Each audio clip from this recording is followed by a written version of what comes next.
xuân tua la say thức lên nè là vẫn căng người xa mi say lên tăng rê ngàn đầu tên rồi năm mùa đắng tu rê căng còn lâu cần phải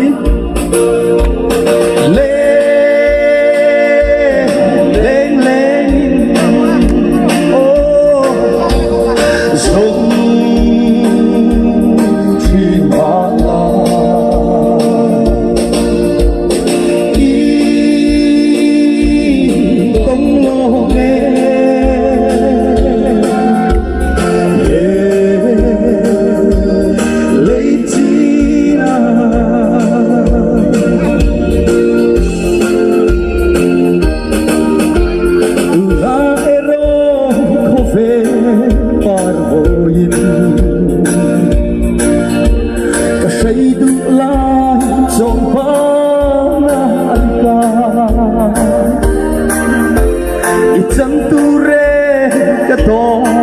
xây ngầm lâu xây tu lại là măng lâu lệ rồi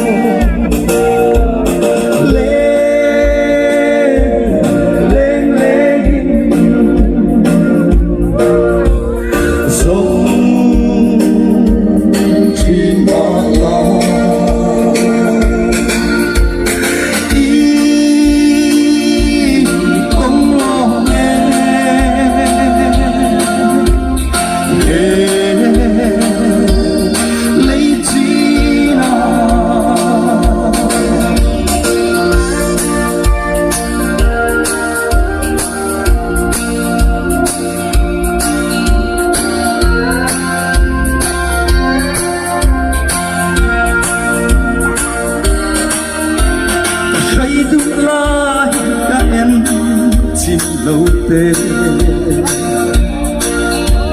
hồi đã chuan lại cùng sao thi cho ít chun lệ xua yên rèn hoa ngày tu và người hè lấy chỉ đã ăn ôm lâu lên lấy tiếng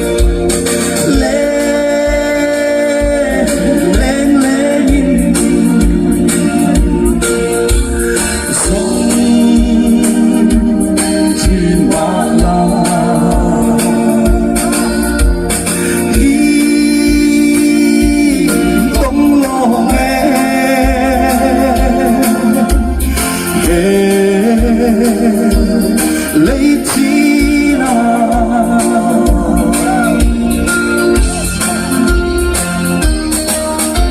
lùng cam tê a san mu chi dar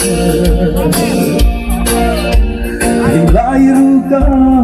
ayang icham re